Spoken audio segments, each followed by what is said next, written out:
Hi! So I'm back with another video and hopefully napanood mo yung video ko about the requirements and yung teaching hours here in Uzbekistan. So if you're planning to teach abroad as a foreign English teacher, please watch this video because you might hear some information here and yung mga hinahanap mo sa ibang countries na nandito pala sa Uzbekistan. I have my notes here so I won't forget. But first, I would like to say na kahit saan kang bansa pumunta, lagi talaga may financial risk. Kasi lalabas tayo ng pera, yung iba na-reimburse, yung iba parang yun na yung nagiging puhunan natin para sa brighter future, para makaalis ng Pilipinas at makapunta sa bansang yun. But in Uzbekistan is a bit different. So I'm going to talk about those details. First is yung flight mo. If you're coming here in Uzbekistan, you have to book your own flight gamit yung sarili mong pera. And of course, dahil nga pupunta ka sa ibang bansa,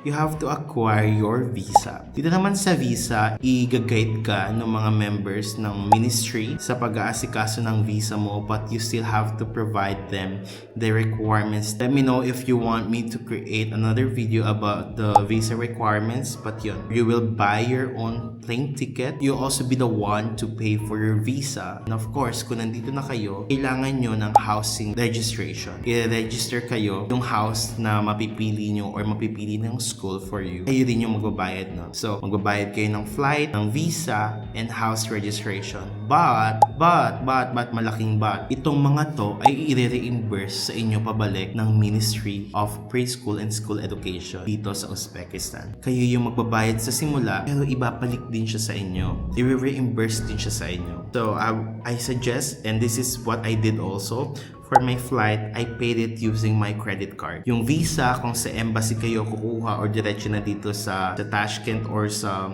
Uzbekistan, magkaiba. Kung sa embassy, they accept card or credit card payment. Pero dito sa Tashkent, dito sa Uzbekistan na mismo, you have to pay in dollars. Cash talaga siya. You have to give them dollars. So yun, I use my credit card for flight, and then yung sa visa, nasa sa inyo, nasa case nyo. Kung embassy, pwedeng may option sila dyan ng card or credit card. And then, pero kung dito naman sa Uzbekistan nyo, kukunin yung visa nyo like arrival, visa on arrival, kailangan nyo na talaga mag-prepare ng dollars. And then yung house registration naman, gagawin nyo siya kapag nakapunta na kayo dito. Babayaran nyo yun. So, kung pumunta kayo dito in the beginning of school year, syempre yung house registration, expect nyo na mas malaki siya. Kasi cover niya yung 9 months or 10 months ng registration ng bahay nyo. And then kung kalagitnaan naman ng school year, tulad ng ibang dumating dito, well, mas maliit na. Kasi konti na lang yung months na babayaran nila. So yun, yung flight, visa, and housing registration, yun yung babayaran nyo sa simula, pero i-reimburse din sa inyo ng Ministry of Preschool and School Education. Next question. Can I bring my family in Uzbekistan? Yes po. Pwede nyo po silang dalhin dito. Actually, kapag sa visa application na papapiliin kayo or tatanungin kayo if you're applying for an individual visa or for a family visa. If family visa, kayo yung magsha-shoulder nun, kayo yung magbabayad para sa kanila. Ang sagot lang ng government ay yung visa ninyo. Pero sa kanila, kayo yung magsha-shoulder. Kayo na yung bahala doon. Ibig sabihin, ma-reimburse yung sa inyo, pero yung sa family mo, hindi. Ikaw lang. Next one. We talked about house registration earlier, right? And let's talk about the accommodation. Is it free or you have to pay for it? Accommodation here in Uzbekistan is free. Free po.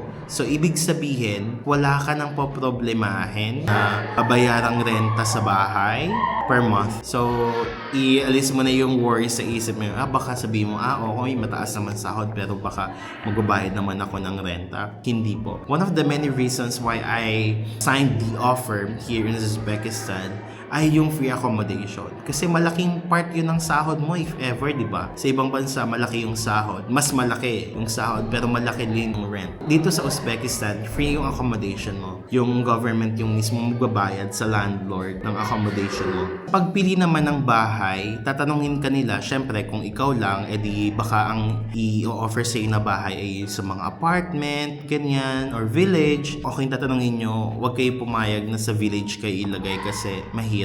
Like, aasikasuhin nyo yung lahat. Yung yard nyo, as in, malaki yung space, pero malaki rin yung lilinisin nyo, malaki rin yung aalagaan yung lugar. Tatanungin kayo, village or apartment? So, I suggest na piliin nyo yung apartment. of course, kung may family kayo nakasama, i-offer sa inyo yung mga malalaking space. Yung mga maraming room sa isang apartment or sa isang unit, ganun. So, iba-iba naman siya. Pero fully furnished na rin yung ibibigay sa inyo ha. Nandun na rin yung mga gamit. Kadalasan may washing machine, may kalan na, ganyan. Kung wala naman mga ganun, pwede nyo naman siya i-request sa landlord. Pero ang yung pinaka cherry on top ay libre talaga yung accommodation. So, malaking bagay yun.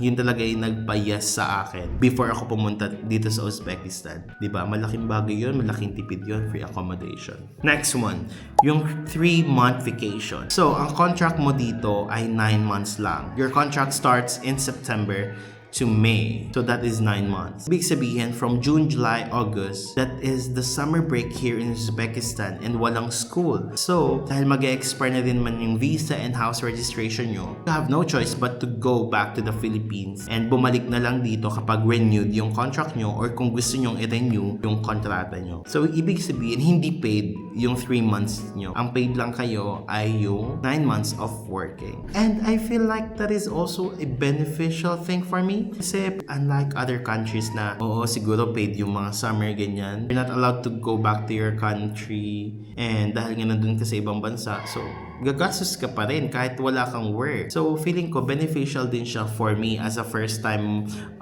worker dito sa abroad. Beneficial siya sa akin kasi makakauwi ako and makapag-spend time ako with my family for 3 months. Hindi na rin masama, diba?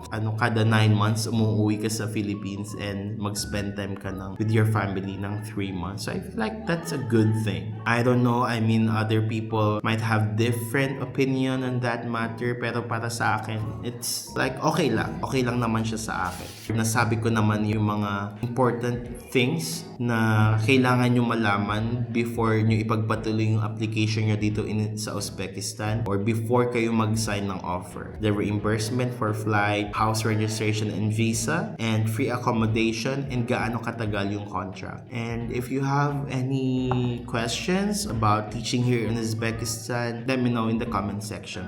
I'll try to make a video about it, or kung hindi naman, sagutin ko siya dun sa mismong comment section. Ayun lang, thank you so much for watching this video. Until the next one.